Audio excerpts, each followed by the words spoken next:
Senadora Amy Lacson, Amy Marcos. Muli na namang binatikos ang Administrasyong Marcos nang ito nga ay dumalo sa rally ng INC na kung saan ay maraming motorista ang naabala. May mga na-late sa kanilang trabaho at ang iba naman ay hindi na nakapasok. Ibang klase rin talaga itong si Amy Lacson, Amy Marcos. Dahil sa halip na tulungan na lang niya ang administrasyon o ang kanyang kapatid sa mga programa o proyekto nito para sa bansa, ay siya pa itong nangungunang bumabatikos, naninira at nagpapalabas ng mga fake news, sabi nga nitong si Attorney Claire Castro. Nakakaawa ang mga obstructionist na tulad ng isang senadora. Nagre-rely, gumagamit ng fake news para makapanira lamang at para kalat ang mga ganitong klaseng maling impormasyon. Panoorin po muna natin itong mga naging pahayag ni Senadora Amy Marcos at ang naging tugon nga nitong si PCO spokesperson Undersecretary Attorney Claire Castro. Pilit akong umabol kasi hindi ko kayang hindi kayo samahan para isigaw sa buong mundo, we are one! We are one! We are one! Talaga naman, walang umuuwi, walang natutunaw sa ulan na pinadala ng langit. Walang uwian ito. Kasuklam-suklam ang gobyernong manhid at walang pakialam sa hirap ng ating mga magsasaka at mangingisda, mga sektor na nagpapakain sa atin na halos walang makain, gutom ang mga pamilya. Wala silang pakialam.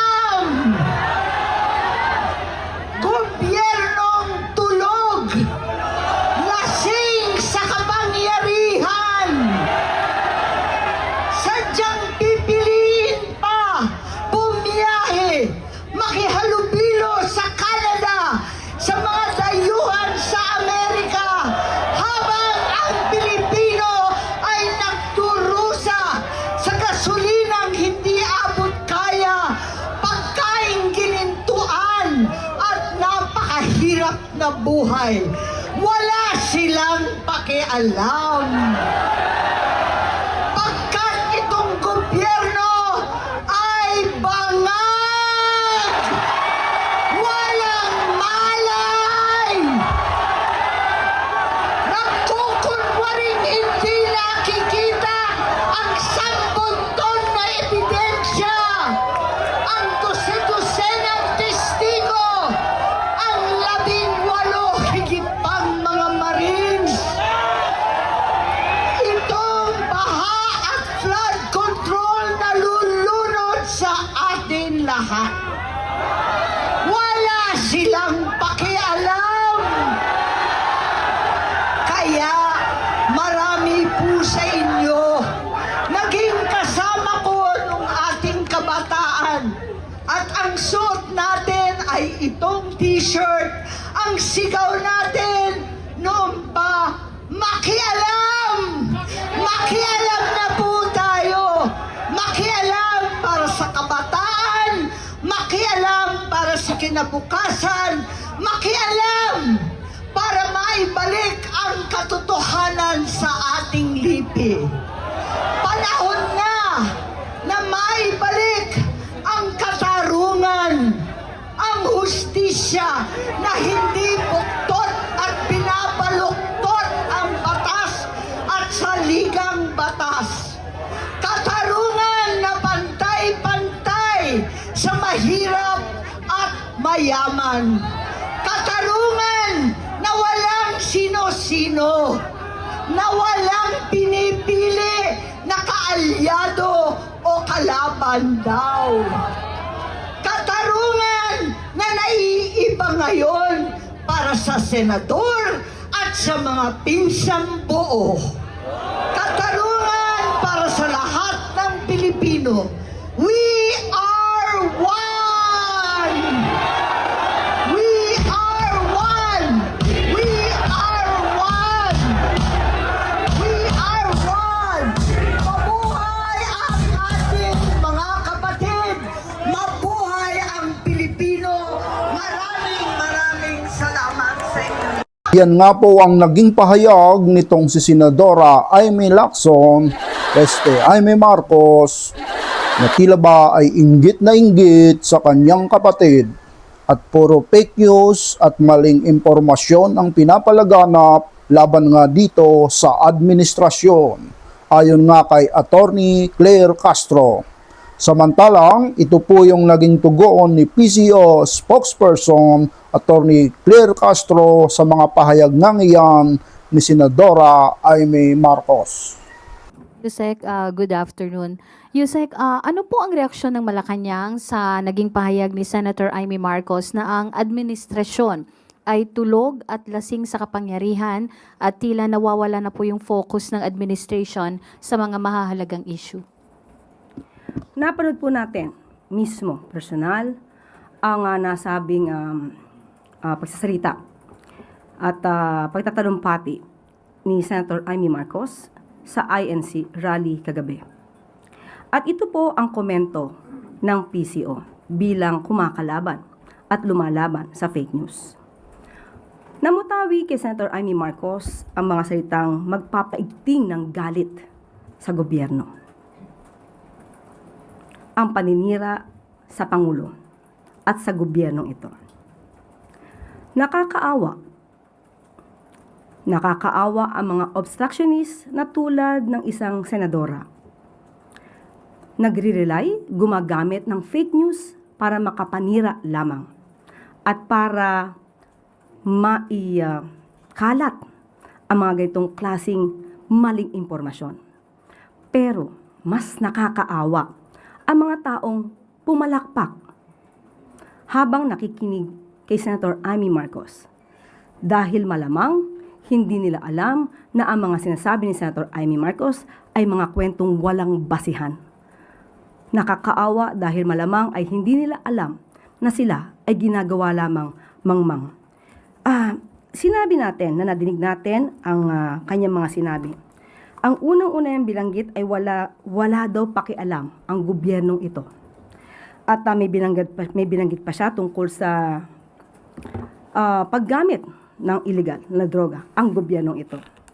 Pero ang tanong natin, ngayon ay sigasig ni Senator Amy Marcos na manira sa gobyerno. Samantalang 2019 siya ay senadora na. 2016 siya naman yata ay gobernador. At kilala naman niya ang dating Pangulong Duterte. Nalaman din naman niya na nang umamin ang dating Pangulong Duterte sa paggamit ng illegal na droga. Pinaghandaan po natin talaga ito para maipakita natin kung sino ba talaga ang gumagamit ng illegal na droga sa panahon na siya ay Pangulo na. Pero sa mga pag-amin na ito ni dating Pangulong Duterte, tumahimik siya at wala siyang anumang pintas. Maliban pa dyan, bakit natin sinasabi na walang basihan ang kanyang mga sinasabi? Dahil pinag-iigting niya ang galit sa mga farmers at mga mangingisda na mga kababayan natin at sinasabing walang tulong na pinapaabot ang gobyerno.